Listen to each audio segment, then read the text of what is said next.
saw the bullet train from New York to DC. It always brings me back to when I first started making this commute. In 2019, I was a freshman in the most diverse Congress in history. Up to that point, it was a critical time. I'll never forget the children in our community. They were so inspired to see this new class of politicians who reflected them navigating the halls of power. It's often said, you can't be what you can't see. And for the first time, they saw themselves. I think there was something similar with the Green New Deal. We knew that we needed to save the planet and that we had all the technology to do it. But people were scared. They said it was too big, too fast, not practical. I think that's because they just couldn't picture it yet.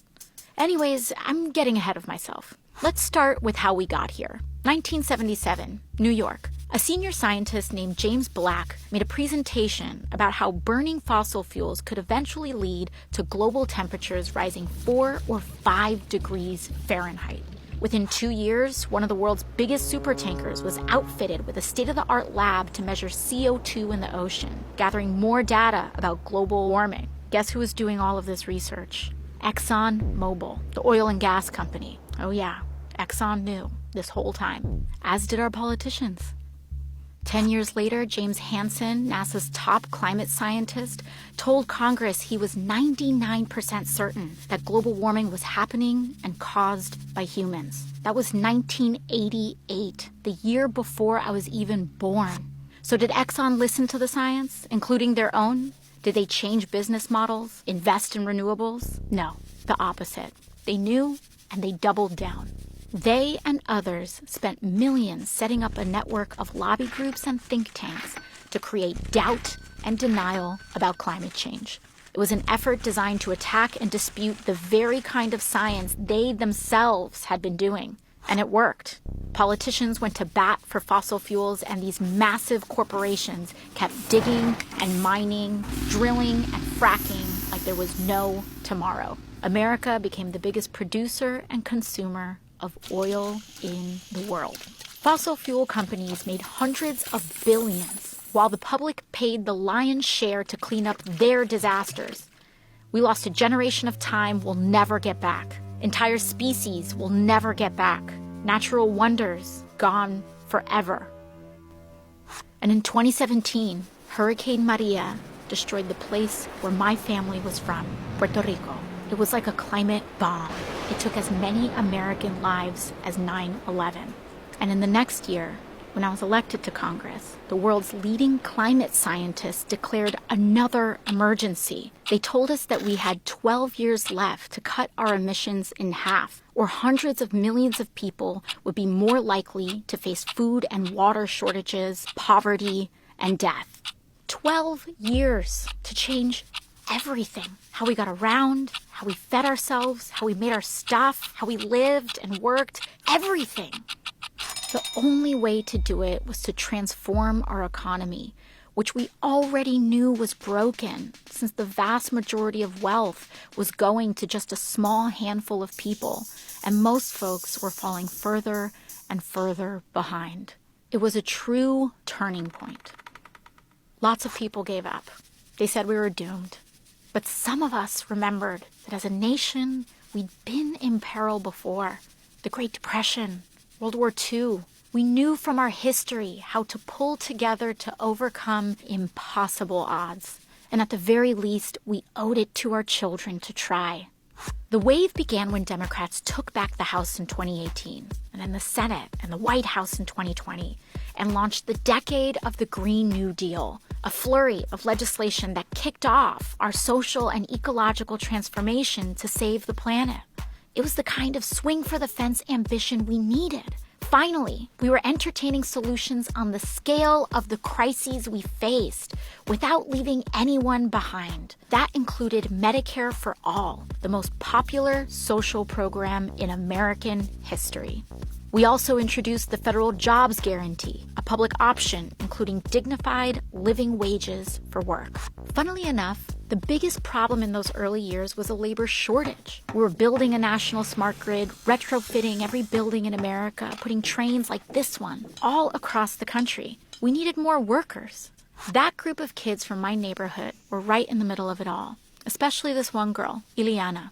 Her first job out of college was with AmeriCorps Climate, restoring wetlands and bayous in coastal Louisiana. Most of her friends were in her union, including some oil workers in transition. They took apart old pipelines and got to work planting mangroves with the same salary and benefits. Of course, when it came to healing the land, we had huge gaps in our knowledge. Luckily, indigenous communities offered generational expertise to help guide the way. Ileana got restless, tried her hand as a solar plant engineer for a while, but eventually made her career in raising the next generation as part of the Universal Child Care Initiative. As it turns out, caring for others is valuable, low-carbon work, and we started paying real money to folks like teachers, domestic workers, and home health aides. Those were years of massive change, and not all of it was good. When Hurricane Sheldon hit southern Florida, parts of Miami went underwater for the last time. But as we battled the floods, fires, and droughts, we knew how lucky we were to have started acting when we did. And we didn't just change the infrastructure, we changed how we did things. We became a society that was not only modern and wealthy, but dignified and humane too. By committing to universal rights like healthcare and meaningful work for all, we stopped being so scared of the future. We stopped being scared of each other, and we found our shared purpose. Ileana heard the call too, and in 2028, she ran for office in the first cycle of publicly funded election campaigns. And now she occupies the seat that I once held. I couldn't be more proud of her, a true child of the Green New Deal. When I think back to my first term in Congress, riding that old school Amtrak in 2019, all of this was still ahead of us. And the first big step was just closing our eyes and imagining it. We can be whatever we have the courage to see.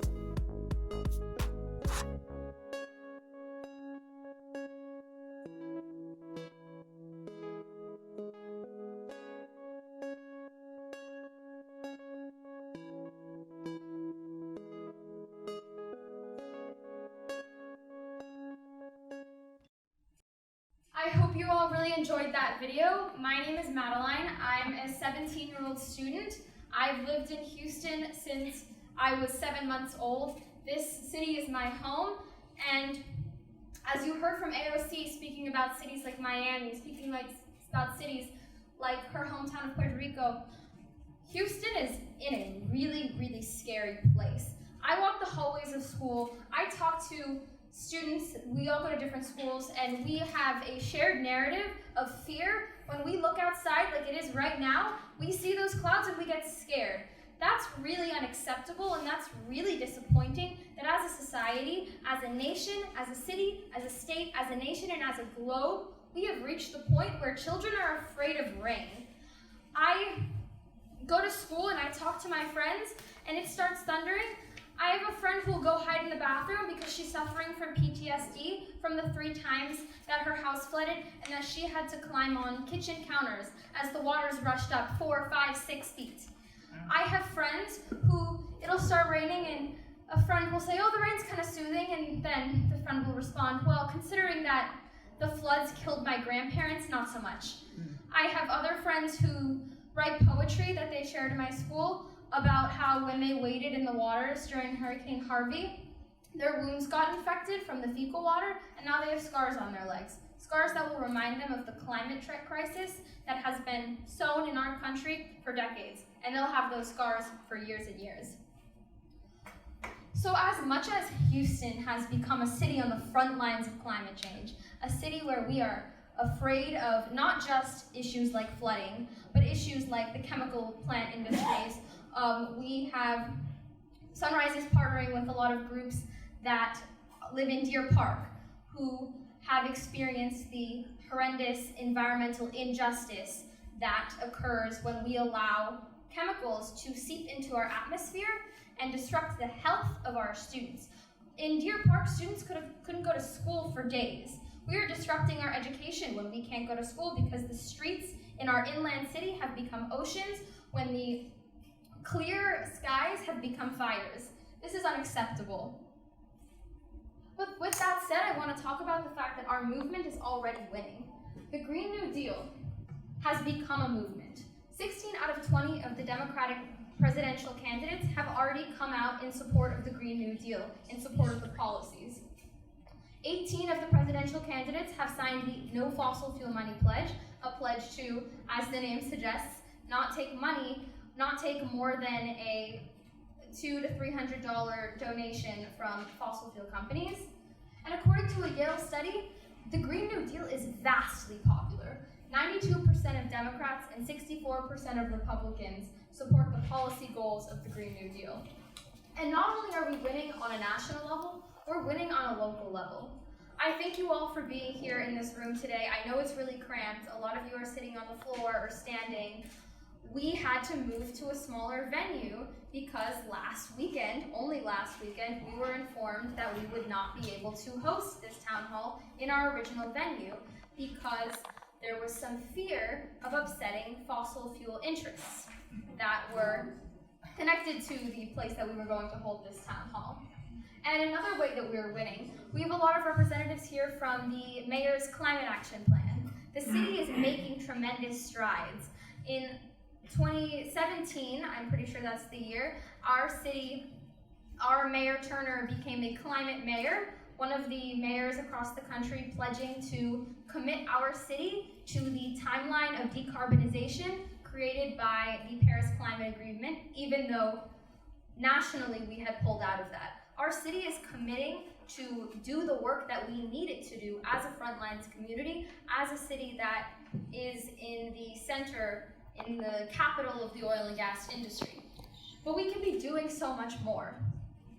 The Green New Deal, the ingenuity of the Green New Deal is its intersectionality. It's the fact that it's not just about decarbonization. It's about how we restructure our entire society, our infrastructure, our economy, our jobs, our representation, our inclusivity, to make sure that a society that looks like what's on the left shouldn't look like a giant lake, shouldn't have students running to the bathrooms to hide because it's thundering.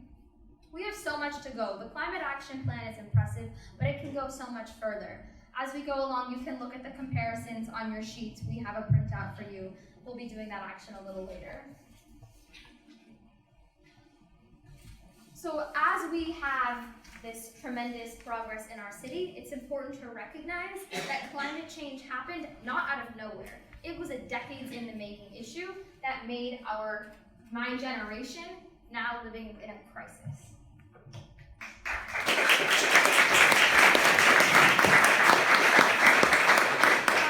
Thank you, Madeline. That was very well said. I'm Iwana. I'm also a student in the Houston area. I'm 16. I go to Bel Air High School. My parents are immigrants. I've lived in Houston my entire life, but I think this issue affects everyone. If you just look around at the people in this room, you find people that are teenagers like us. You find other adults, people that may work in the fossil fuel industry, people that work in many different sectors. This issue is something that impacts us all. And that's the reason why we're here today. Let's talk about why and what we're exactly fighting. Okay. There we go. Okay, so let's understand that while this mission is noble and the national government has been taking action and steps to lead it, let's understand that we're fighting some really powerful interests. More specifically, look at the fossil fuel executives that have put billions of dollars in ensuring that we don't pass policy to make this happen. If you read the slide, they basically tell you that they've mounted a deliberate, decade-long strategy to ensure that we can't pass action like this.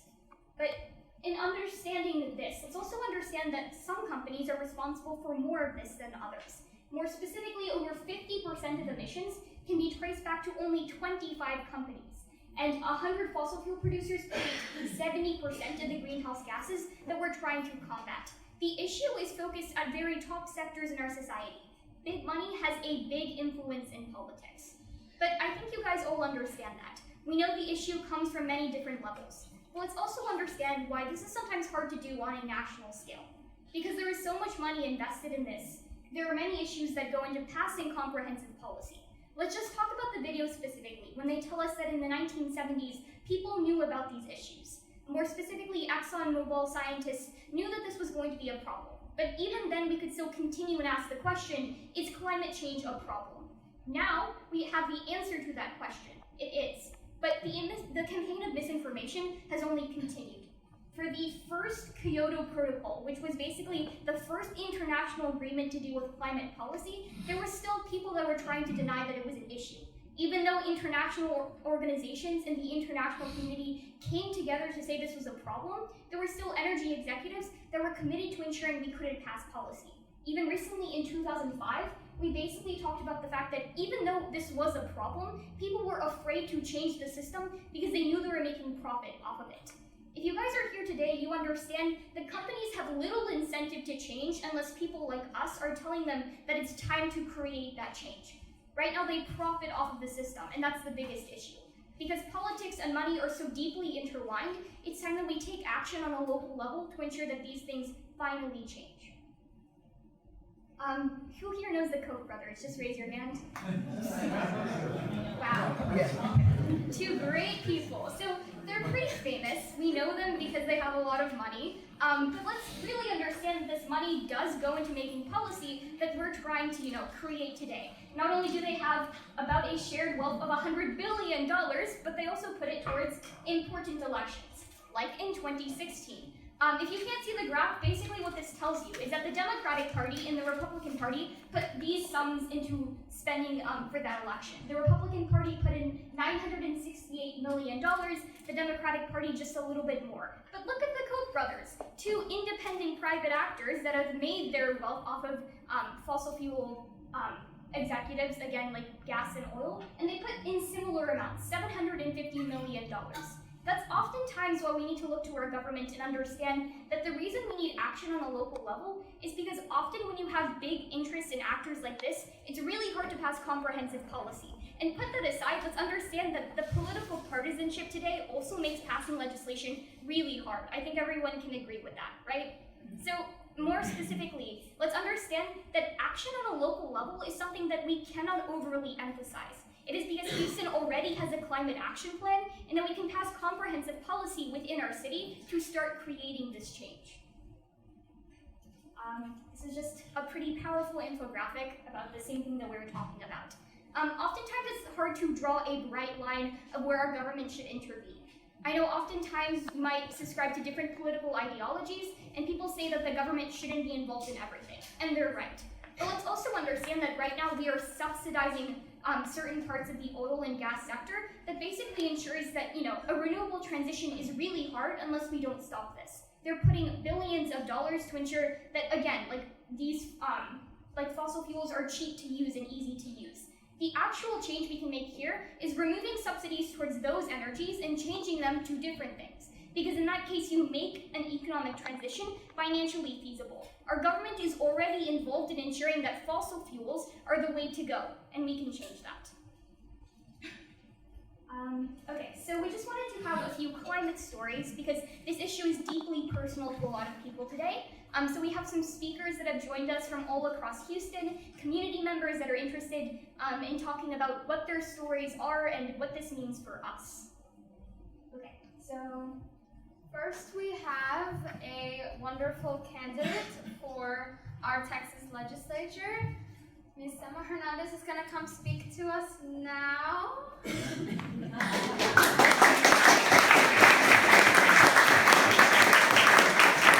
much for being here. We are really honored to have you come speak to us. Thank you so much. Well, I want to say that I am impressed with the youth that's here already.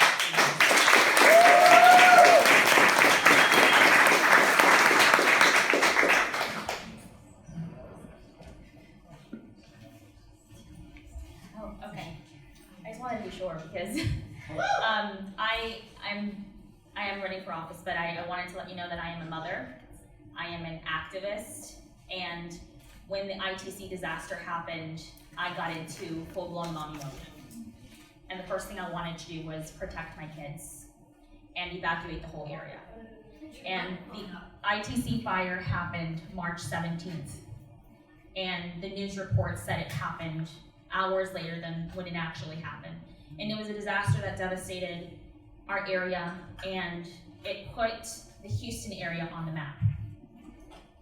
Living there already for about 10 years, we have experienced disaster after disaster. And this time it was on the map for the rest of Houston to see and the rest of the country to focus on. Not long after, a group of activists from different organizations, we formed a coalition, and we organized town halls across Houston. And we did it with Jamie Lawson, she's with the Houston Climate Movement, and we did it with people from the Texas Sierra Club and from other organizations that I can't even think of off the top of my head. But what we figured out, what we realized, is the lack of response, the lack of preparedness, the lack of actual accountability in our region, in our area. And being that I am an activist, I remember the time when I was with the Texas Poor People's Campaign and we ended up shutting down the Texas Railroad Commissioner's office or building last summer, because we knew at that point in that office, in that building, they are the ones who are issuing these permits. They're issuing these permits to allow the pipelines to come into our neighborhoods, allowing facilities like ITC to have business in that area. The TCEQ is also responsible. There isn't any lack of oversight or accountability from the TCEQ to let us know what is happening in our neighborhoods. We found out that the federal government has restrictions on the types of chemicals that we are allowed to know that are being contained in those facilities. We understood that our air toxic pollution, we didn't have a hold of that information because conveniently the benzene monitors went offline when it was reaching the highest peak. Being that I live so close to the facility, I'm in Pasadena. My kids are zoned to go to school in Deer Park. My kids' schools were closed down and shut down. Even though the smoke was gone, we know that there was benzene levels being released, and we weren't being warned. We were being poisoned in the middle of the night. So when I think of ITC, I think of what we could have done to prevent it, but now that it happened, we have to learn how to keep it from happening, and we have to organize for the future of our children to ensure that they are not being poisoned in their schools, that they are not missing on their education, that we have a viable and sustainable planet to leave them. The work that they are doing is phenomenal. It's work that I wish would have been done decades ago. We didn't know, the fossil fuel industry knew. So what we accomplished from those 3 town halls was accountability at a local level at the Harris County Commissioner's Court. From those 3 town halls, we got people to show up, to hold those fossil fuel industries accountable, to file lawsuits. Some of us were able to go to the hearing in Austin and hear from the EPA, from TCEQ, from ITC, from the mayor of Pasadena. From the mayor of Deer Park, the mayor of Pasadena, which I have a gripe with. He had a responsibility and obligation to call a shelter in place, and he never did. So those children who were attending Pasadena ISD were attending school while the plume of smoke was hovering over their schools. And those particulates that were falling down from that plume of smoke went into the ventilation system. There's a reason why the schools were shut down, for the safety of the kids. There's a reason why we need a shelter in place, even though it's not effective and it's not good enough, it's the best that we can do. But a shelter in place, what it does, it creates an instability and a fear in us, but it also creates an economic instability in our local government and our local businesses, small businesses that operate in our cities. When there is a shelter in place, we are not only held hostage in our homes, we are not only being poisoned in our homes, we're not even dying of heat in our homes and without air conditioning. It also stops our economy, our local businesses. We're not able to go to work, we're not able to go to school, we're not able to buy groceries, we're not able to go to the doctor. And by the time the shelter in place was lifted and we had all those symptoms, vomiting, nausea, nosebleeds, headaches, tremors, those people who were exposed first were the people on the front lines. People who worked in the refineries, our first responders were exposed. and we still don't know what the effects are going to be until decades down the road. But we should not take action decades down the road. We need to take action now. And so I'm hoping that this ITC experience is an eye-opening experience for the rest of the Houston area, for the rest of the county, so that we can hold these elected officials accountable, to hold the industry itself accountable. It would be the greatest thing in the world for me as a mom who lives at the front lines of these industries if we can shut them down. That is the ultimate goal. But reality tells me that we can't shut them down tomorrow. It has to be a gradual wind down. And I would prefer to see it today rather than 5 years down the road. And we have to do it in the most effective way. What I wanted to touch on a little bit ago about what you said with the hurricanes and the flooding. I lived through Harvey. We survived Harvey. Some of us were not so fortunate to survive Harvey. Some of us are still rebuilding our homes after Harvey. If we continue to allow these companies to operate, another Harvey's going to happen. If we don't stop subsidizing the fossil fuel industry, another disaster is going to happen with so much deregulation. It's not feasible to continue subsidizing these industries that are poisoning us, that are taking away our future and our children's future.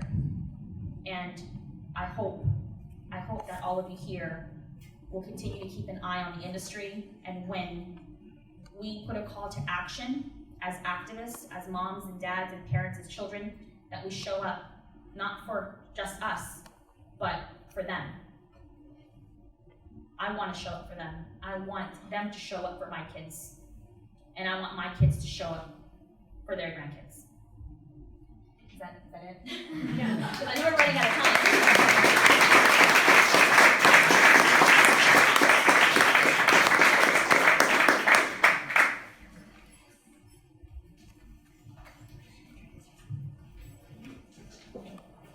Hello, my name is Anna Alves. Just a little bit about myself. I'm a rising senior at Clear Creek High School over in Lake City.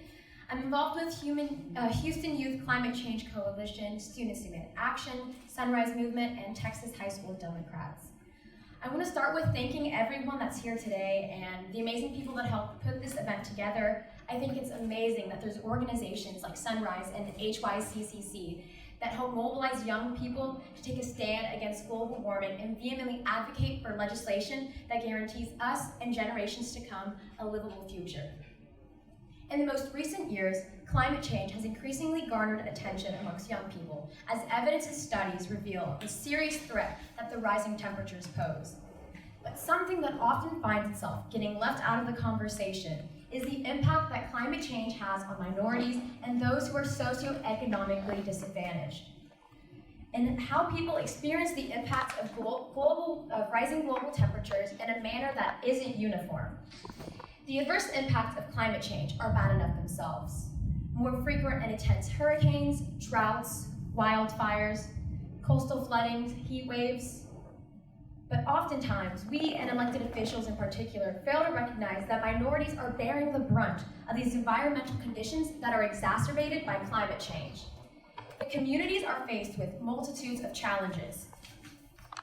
These challenges include the immediate aftermath of climate-related disasters, poor infrastructure, and recovering from the disaster itself. A community's vulnerability to climate change is determined by its ability to anticipate, cope with, resist, and recover from the impact of major weather events. Like I previously mentioned, extreme weather events are expected to increase in intensity and frequency within the next 100 years, and this will augment the risk for marginalized groups and make it significantly more difficult for them to adapt and protect themselves. Agricultural and construction workers, who are crucial to this society, and predominantly immigrants, are amongst the many groups who are greatly affected and threatened by global temperatures. Higher temperatures create hazardous working conditions and cause workers to experience heat-related illnesses and even death. California workers have witnessed an unfortunate trend of rising temperatures, and this has led to an increase in deaths. Immigrant workers in California are not alone. African Americans were disproportionately represented in heat statistics and are 1.5 more times likely to die than white people because they do not often have the infrastructure to cope with heat waves. Of course, the detrimental impact of climate change is visible around the world. Brazil, the country from which my parents are from, has been exceedingly impacted. Brazil, of course, has been experiencing a trend of increased rainfall, and this trend has resulted in increased and more frequent mudslides that leave up to 600 dead and hundreds missing. In addition to the devastating immediate impact of the mudslides, the Brazilian government does not provide citizens with the support to recover from these natural disasters. I'm sure everyone here, in some shape or form, is affected by Harvey, whether your house flooded or you helped take out someone's drywall. Hurricane Harvey is just another example of a natural disaster that was exacerbated by climate change. We have experienced an unprecedented and catastrophic amount of flooding, and if we don't act now, natural disasters of Harvey's magnitude will become a reoccurrence. It is crucial to support proactive policies, such as the New Deal, that will address these equity concerns and not only address rising temperatures, but protect these marginalized communities and prevent the amplification of climate-induced disparities that leave these disadvantaged groups with fewer economic advantages and health burdens. We must keep fighting to create a sustainable future for not only ourselves, but generations to come. Thank you.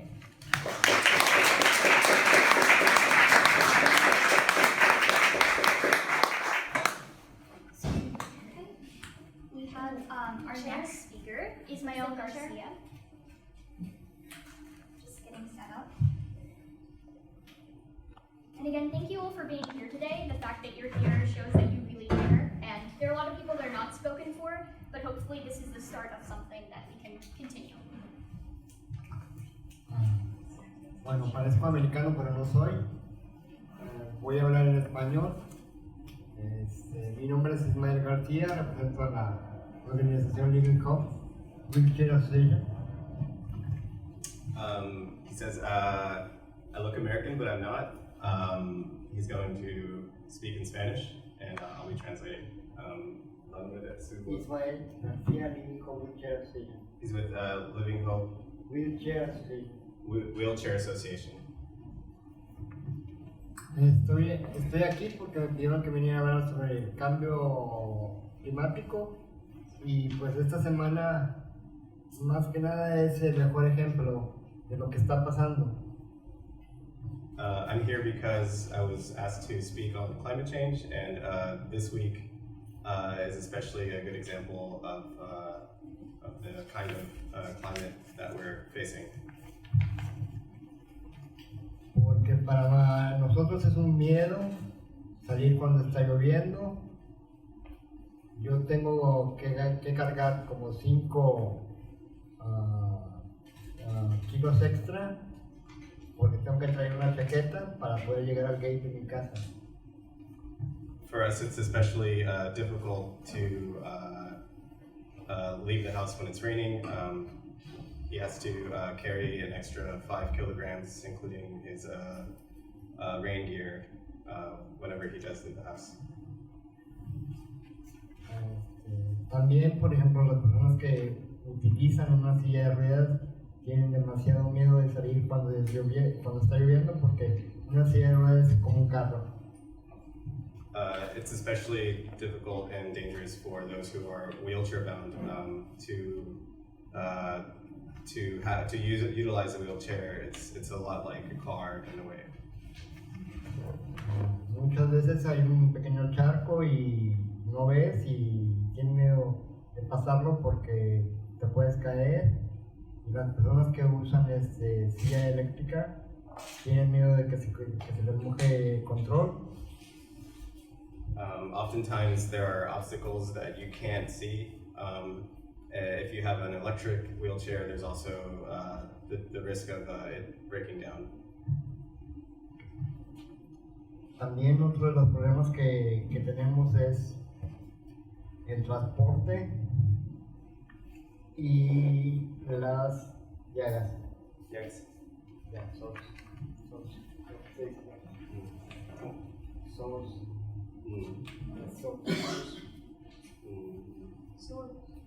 are you? Oh, okay. Otra vez. Creo que uno de los problemas que tenemos es el transporte y las llagas. Transportation in general is a problem, but also Source. source, Mm. porque muchas veces con un calor extremo el cuerpo sigue sudando y una llega a necesitar estar seca para poder sanar. Mm. With extreme heat, sores can develop and they need to be dry in order to heal properly. Y también el problema de que la visualización de mi comunidad no es muy agradable o no es muy considerada. Mm. The public opinion and perception of his community is also not generally positive or generally accepted.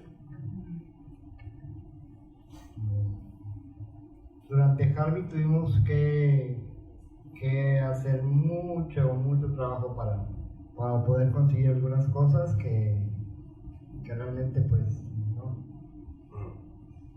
Especially during Harvey, his community had to work extremely hard to find what most of us would consider to be basic. Por ejemplo, tuvimos un compañero que le tuvieron que sacar en una alberquita para niños de su casa porque ya se estaba inundando y él usa silla de ruedas eléctricas. He has a friend who, during Harvey, was evacuated using a children's stroller. He uses an electric wheelchair, and that was the only way that he could be evacuated.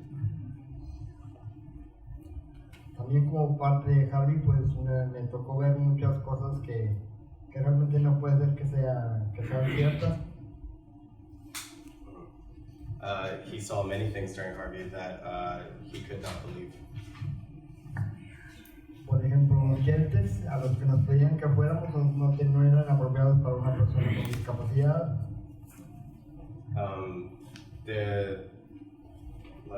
Los shelters, los lugares donde pedían que fuéramos. The shelters that they were evacuated to were not appropriate or decent for any human. Porque, por ejemplo, nosotros necesitamos privacidad para cambiar un pañal. Para usar el baño hay gente que usa sondas. Sondas? Sondas. For example, to use the restroom or to change a diaper, they need a different level of privacy that they were not given. Cuando yo llevé esta posición a MOPD, que es la oficina del alcalde para personas con discapacidad, me dijeron que iban a construir uno, pero hasta ahorita no se ha hecho nada. MOPD? Yeah, MOPD. When he spoke with the MOPD, which is the Mayor Office for People with Disabilities, the mayor office for people with disabilities, he was told that they would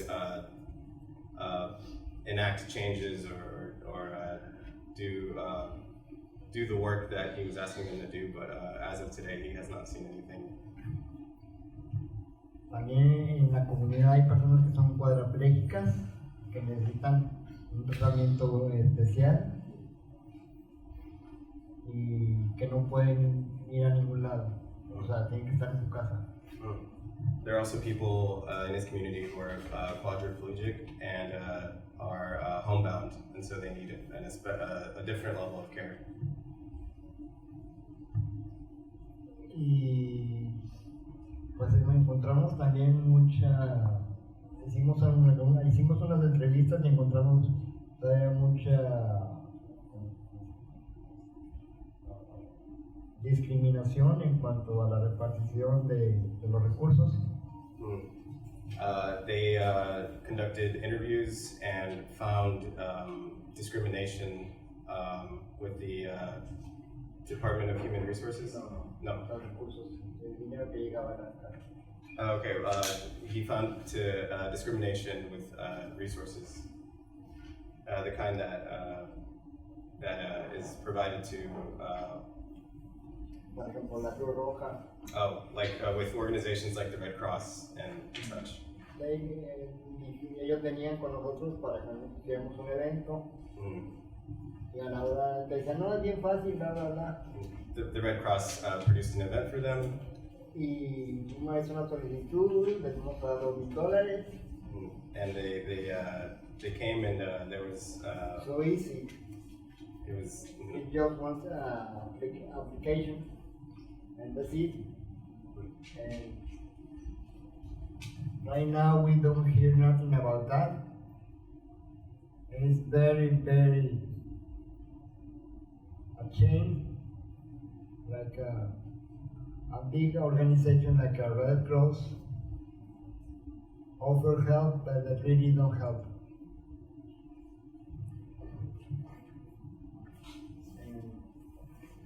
And well, that's my experience with this, and I hope to can be true with this.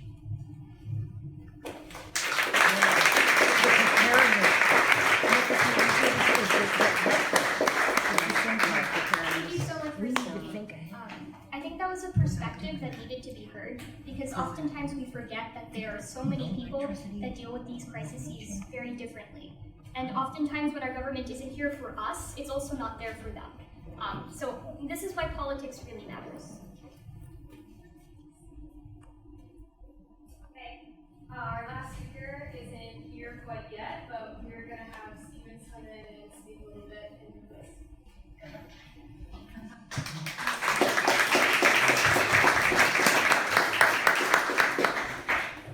Hello everybody, my name is Steven Zorosco. I'm an educator. I am a community organizer and political activist. Talking with Sarah in the back when she told me that the speaker was able to make it and they were talking about the relief efforts, the experience during Harvey and the storm, I wanted to share with you some of the organizing efforts that happened here after the storm to mostly Black and brown communities which were disproportionately left out of the relief efforts, including to this day. There are many neighborhoods throughout the north side and lower parts that got flooded out in Houston that are still haven't been mucked to this day. And it's almost 2 years, and you have to think about it. These folks are low income, they can't afford to pay for repairs, they can't afford to go into a hotel while they wait for their home to be repaired, so they're living in homes that are currently full of mold. So, the personal story that I have was, I happened to be in Austin when the storm hit. And I was supposed to return that same week, it was for a weekend. So when it rained, I couldn't come back to Houston until a full week had passed because they had closed down all the major highways and roads into Houston from Austin. And I'm an activist, so I don't like the sense of not being able to help. And I quickly was put in touch with this app that was being used and passed around. It's called Zelle, Z-E-L-L-E. It functions as a walkie-talkie, and you go into different chat rooms, basically channels, and it will name the channels. And basically people have been setting up channels to discuss on what's the relief needed on the north side, what's the relief needed on the south side, this neighborhood, this neighborhood, this neighborhood. And there was hundreds of people throughout Houston communicating on this app, and I'm all the way in Austin just plugging them in with resources because some of the organizations that I worked with in the past already started collecting items for relief, the baby wipes, the canned goods, the sanitary products, all that stuff. They just started collecting that while they waited for the actual efforts to be able to kick off. So it was amazing for me to see that the one terror that the local politicians and political system had was not being able to help enough people, right? Because we know that the fire department is seriously underfunded. I remember speaking to Chief Peña, and I believe Simo was actually the one that put me in touch with him. At the time, he said that the entire department only had 4 actual boats. 4 boats for Houston Fire Department. Just 4 boats, that's all they had. Everybody else was the community was bringing out their own boats to help folks out in those areas. So what happened in Harvey was really a historic moment because for such a powerful storm, and for so many records being broken, we did not have a death toll that was the one that people feared. Of course there were deaths, but for the devastation that we experienced, the death toll didn't match that level. And that was because folks jumped into action. They got on that Zelle app. They communicated where folks were at, folks who were disabilities, the elderly folks, women with children. They were helping out folks throughout all Houston, especially in the Black and brown neighborhoods that were pretty much on the wait list for emergency services.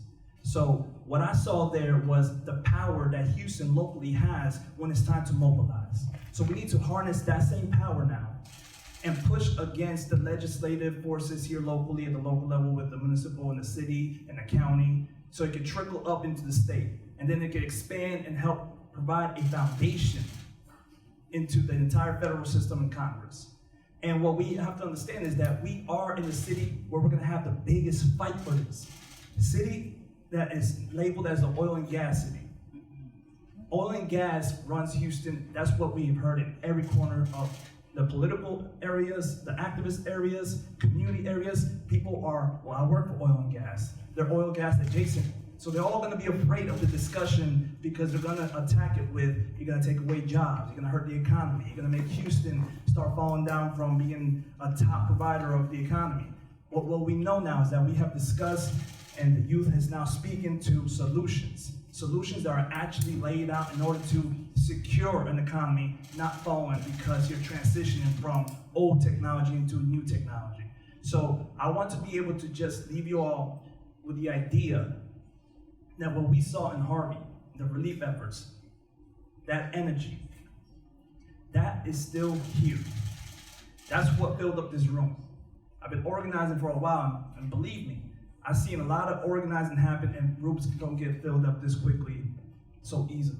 It's because people are ready for this discussion, people are ready for this action, people are ready to change and revolutionize the way we do things. So I just wanted to share that story. I just wanted to motivate. I just want to let you know that it's been done before and we can do greater. Thank you for your time.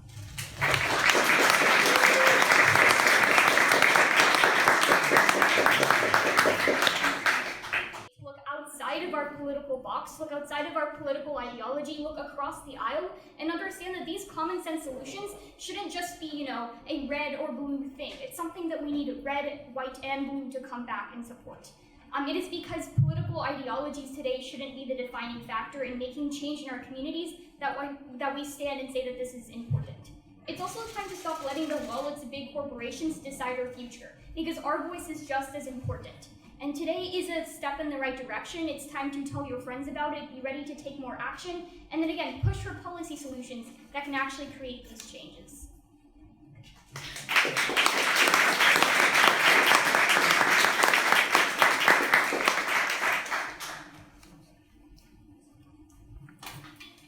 Okay, so we're gonna go back to the Green New Deal today, or right now, and we'll have another speaker. Hi. So now that we understand the history of how structural flaws in our economy have provided the foundation for climate change to develop, we want to break down what the Green New Deal is and debunk some of the common myths along with it. Thank you. So where are we in the process of pushing the Green New Deal to the forefront of the climate debate? In the past few months, Sunrise has organized more than 200 town halls across the country, with thousands of young people gathering in our communities to learn about the Green New Deal. We may not have billions of dollars to spend on misinformation campaigns, but we are building a movement big enough to take on their agenda. We believe the Green New Deal can change everything. Social injustice and the exploitation of people, as well as that of our environment, are key pillars in a cultivation that allows billionaires and corporations to amass more and more wealth, while everyday people struggle to survive. These two pillars are two items we need to topple if we are going to win, and they are things that the Green New Deal addresses. This, right now, marks the first time our elected officials have to put forward a vision for climate change that actually meets the scale of the crisis.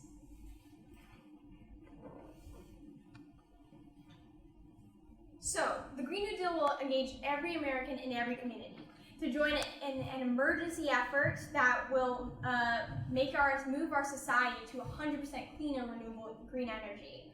For any person who needs work, it will guarantee a family-sustaining job, building in that adds to our new economy. For workers who are impacted by these changes, and also for communities most vulnerable to pollution and to climate change, the Green New Deal will offer a transition that leaves no one behind.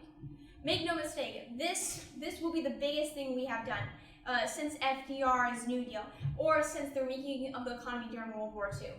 The Green New Deal policy details are still being worked on, which means we can all be a part of that process. These decisions are not concrete yet. However, the broad strokes have been laid out by the joint congressional resolution from Representative Alexandra Ocasio-Cortez and Senator Ed Markey. And lastly, the fact that these policies aren't concrete is vital for ensuring that we are able to reach across the political aisle and across different sectors of our community to decide what strategies will ultimately benefit us in creating a society, in creating a society that is effective in getting towards zero carbon emissions as quickly as possible, and also with sustainable, environmentally friendly jobs.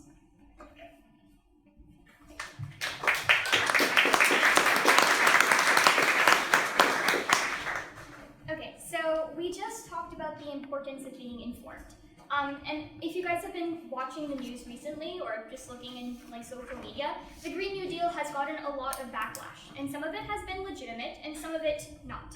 So let's understand the actual policy alternatives and what the Green New Deal actually does propose. Here are a few misconceptions. One, that it's super expensive and that we will never be able to do it. Costs. Second, that these changes are radical, not only something that we can't sustain, but something that shouldn't be done. That we're going to continue losing jobs. But also that climate change is an issue that is singular in its nature, that it doesn't affect other industries, and that it's not important for all of us. Let's talk about why some of these things necessarily aren't the way we should be looking at the issue. So first of all, the price tag. I think it's important to get your sources from really reputable places and actually look at what this is going to cost. So, first of all, the Green New Deal in itself is a non-binding resolution. When it was proposed in Congress, it was basically a list of policy initiatives that could be implemented. A lot of them would be really effective in helping the community. Such things would include transferring to green energy, helping our energy grid become more efficient. Other things would include such as supporting jobs. But all of these things come back to the fact that each community would have a different version of this. What Houston needs is completely different from what New York might need, which is why this is really important. A lot of the things in the Green New Deal won't be implemented exactly how they came in Congress, but would vary based on community. Now, if you look at the actual price tag, the American Action Network told us that this would be $93 trillion. And look, I buy Starbucks, this is a lot of money to me. But let's understand what this actually means. First of all, this statistic came from a center-right network, which means that it's important to understand that sometimes when it comes from someone with a clear political ideology or purpose to support, there might not always be the highest truth to it, or it might be on the high end. That's really important. Because one, this actual cost is on the high end of every single policy, and it doesn't take into account that local communities implement it differently.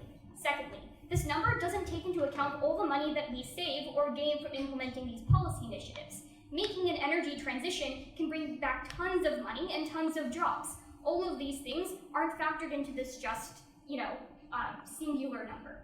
Also, let's understand that out of this number, which has been propelled through the media, 80% of it actually came from social programs. So not things that would be combating climate change or other things like that. Mostly they talked about Medicare for all. So the reason you guys are here today is to support policy initiatives, but you have to be really important about where you're getting your information from. Because when you actually look into the actual policy initiatives that we want to pass, there are a lot of more complicated things you need to consider. Another study, which I think was pretty important, was from the University of Massachusetts, that told us that over a 10-year period, if you factor in all these costs and all the benefits you're getting back to it, it lowers the number to about $18 trillion, something which the United States can reasonably do, considering that we spend so much on many other industries. Okay, so that was kind of the first thing, and then also, let's understand that there is a cost of inaction.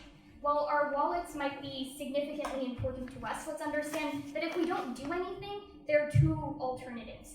One, in a world where climate change doesn't really impact us, or two, a world where climate change does incredible changes to our society, hurts many of our programs and infrastructure that we have established today. The price of us not taking action today is significantly worse than actually trying to combat it. The University of Chicago tells us that for every 1.8 degree change in Fahrenheit in the world, increase, damages would amount to up to 1.2% of the global GDP. That basically tells you that there are legitimate consequences to our inaction, and that definitely hurts our wallets. But let's also understand Columbia University that talked about this in the United States and what it means to us. Just 9 days ago, they told us that this would be about $520 billion a year because we would lose access to a lot of established programs in labor, infrastructure, transportation, medical infrastructure, medical devices. There is a lot that goes within this issue, and this is why combating climate change isn't as simple as just saying you want to make change, but that all of these things impact everyone. And then also let's talk about like the economic benefits for doing this. These are, again, more numbers. I'm sure you guys are excited. But the Electric Power Institute tells us in 2011 that modernizing the grid could actually give us would cost $476 billion, but get $2 trillion in benefits. There is a huge market for this renewable energy. So if we start removing subsidies, making policies that make sense, and actually looking to these green energy alternatives, there is a future. Also, you could also look at Europe, right? Because they've kind of done this too. More than 20 countries have transitioned a certain portion of their market, and some countries rely 40% on renewable energy now. It's basically telling you that this is possible, something that we can do in the future. And Houston should also take action and implement similar policies. And then the National Renewable Energy Laboratory tells us that a renewable energy transition could actually increase jobs in these sectors by 47%. There is a place for everyone in this, and that's why we need to be informed.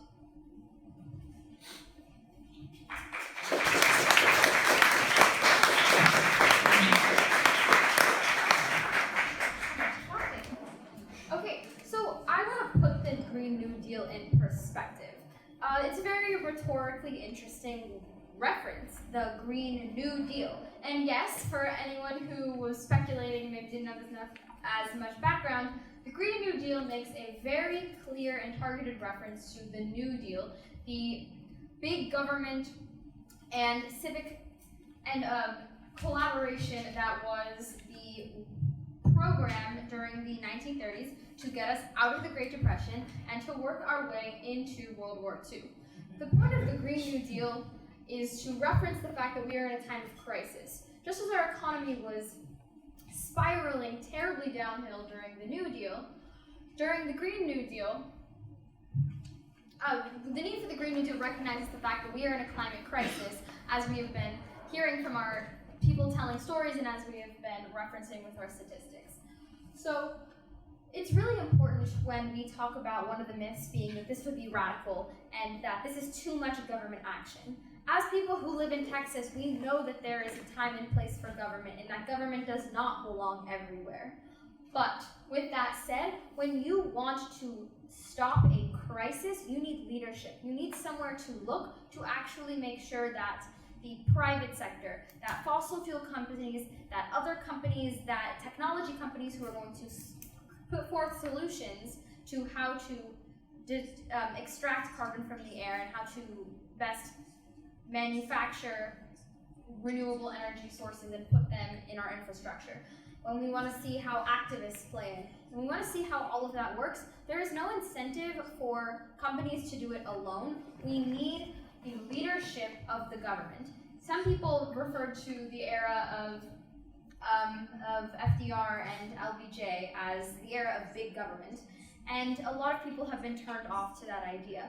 Don't let the myth of the Green New Deal being a revival of terrible big government turn you off to the reality of the fact is that we need our leaders to do something, and we need something so big as a movement, a Green New Deal, because that engages every level of our government. It engages the federal government, the state government, and the local government, which is why we are here today. Lastly, the last misconception we had was that climate change is a single issue. This is false. And as young people, we feel it every day. I talked about education, and Senator Hernandez talked about how it was disrupting the education of her children and of other children in her community. Climate change is not only disrupting our education, it's disrupting our health. We heard about that again with the ITC fire, and we heard about that with Stevens Orozco. Climate change is impacting immigration. We have already thousands of refugees, climate refugees from multiple continents, from Africa, South America, Latin America, even in Europe, and even in our own country, there are climate refugees. We Many of us maybe in this room, or at least people we know, became refugees when our homes flooded. And when those refugees need a place to stay when it happens in their home country, that will impact immigration. So we need to understand that this is a crisis because it engages with all aspects of our lives. And though some people may say this will radically transform the way we live, it will prevent us from having to actually radically transform the way we live when we all subsequently become climate refugees from torrential rains, rising floodwaters, the 4 to 5 degrees of Fahrenheit that will ensue if we don't do anything. So, and it's important to put this in perspective. In Houston and in Texas, we are emitting lots and lots of carbon dioxide. About 50%, a little less than 50% comes from transportation, a little less than 50% comes from buildings. These graphs come from a presentation that we attended from the Climate Action Plan. Houston is emitting 14.9 metric tons of carbon every year and 34.3 metric tons. So we're already going down, but we are one of the highest cities. It's hard to see on that graph. So how can we implement the Green New Deal to get us out of this mess? In Houston, we need to transform the energy sector. We have being in a major city, we have lots of innovative companies and innovation groups that have great ideas that we need to work on. We need to expand and improve Metro. And this is something that we are potentially going to work with the Youth Climate Strike on, how to get Metro to be powered electrically. We have solar panels. In Houston, these are big projects we can take on. Can we expand wind farms, building them in West Texas to then power our major cities in Houston? These are all ideas that we have that we need to start looking into in order to make headway on this problem as fast as possible. The Green New Deal puts 2030 as the timeline.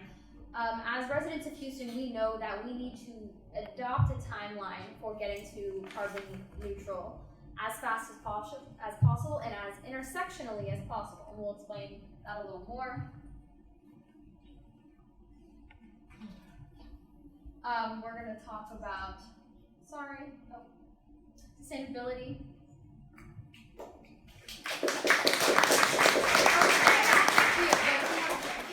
All right, so the Green New Deal is a very extensive program and there's multiple elements to it. So one of these elements is to increase how much sustainable food we're growing in the community, just to grow more vegetables, and to increase accessibility by decreasing the cost of it, and to really plant more trees, because this is essential in terms of how much oxygen that the trees are releasing, and the trees, of course, as you know, take in carbon, and the carbon is to be stored in the ground, and this is all included in the Green New Deal. Another core component of the Green New Deal is the job guarantee. So the Green New Deal, like I said, it's very extensive, and there is a lot of work to be done. Because of all the work that needs to be done, the government can ensure a job to everyone in the country. This will allow us to transition into a more clean and environmentally friendly economy. Most of the work is going to be in the private sector, but the federal job guarantee is going to set the floor for wages and benefits that will benefit everybody. Every employer is going to have to reach a certain standard of that they have to maintain for everybody. So this is going to lift up people of color, immigrants, formerly incarcerated people, and other members of marginalized communities.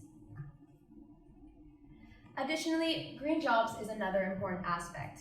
Teaching, nursing, childcare, agriculture is a green job, which essentially means that it's the lowest carbon part of our economy, and we're going to emphasize expanding this part of the economy.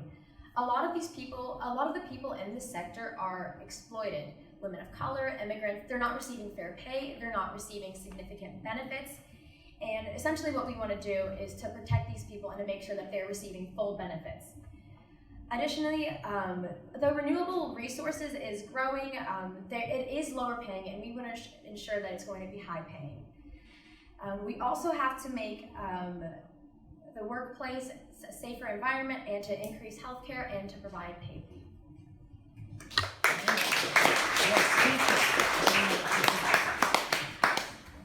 Hey everyone, my name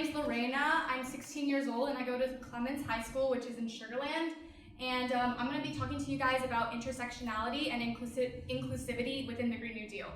So, in the Green New Deal, one of the core components of its resolution is that it leaves nobody behind. So a lot of the communities that Anna has just addressed, the indigenous or like the people of color, people with disabilities, etc., a lot of these communities have been through a lot in like the past centuries and the past decades that have come. And they've also experienced a lot of this like environmental injustice. But there are the Americans that have done the least to cause this global warming and this like climate crisis that we're having now, but they're often the first to be hit by the effects. So we need to use our power and the power of the federal government to include these groups within our Green New Deal resolution. And the Green New Deal is radically different from the New Deal, and that it like includes all these different people within our community instead of just like leaving them behind. So a lot of these groups were not included within the New Deal because of like the racism in the South and the other people who were influencing FDR's like coalition, and so they were not included back in the 30s, in the 40s within like the New Deal resolution. And even though the Green New Deal is based off of or semi-based off of and referencing the New Deal. The Green New Deal includes all these marginalized communities way more than the New Deal did back then. And so a lot of these communities are going to be like spotlighted within this Green New Deal resolution, and it creates a community that's fueled by cooperation instead of competition.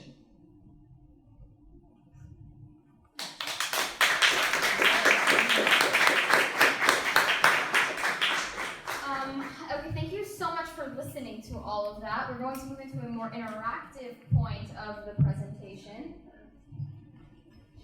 Hi everybody, my name is Sarah Greenberg. I am 23 years old, which makes me the grown-up of the group. I'm the hub coordinator for the Sunrise Movement here in Houston, and I'm really excited all of you guys came. I'm really excited you all showed up for this. I noticed that there are more than a couple people here who have probably used a fax machine more than once in their life, so you might not all be what you think of as youth. But I do want to let you know that the Sunrise Movement is youth-led and youth-run, but everybody is included in this. So as we move forward and we start talking about our next actions, the next meetings that we'll be working on, I invite you all to get engaged and to show up and message us, email us, follow us on Facebook, Twitter, Instagram. We want all of your participation, and Sunrise cannot be successful without everybody's help. That being said, we have a couple more things to do with this town hall. First, I want to just open up the floor briefly for a question and answer session, and then stick around afterwards. We have some interactive small group discussions where we're going to be talking about these topics in what that means for Houston and what that means for creating a Green New Deal that's specifically local to our needs here.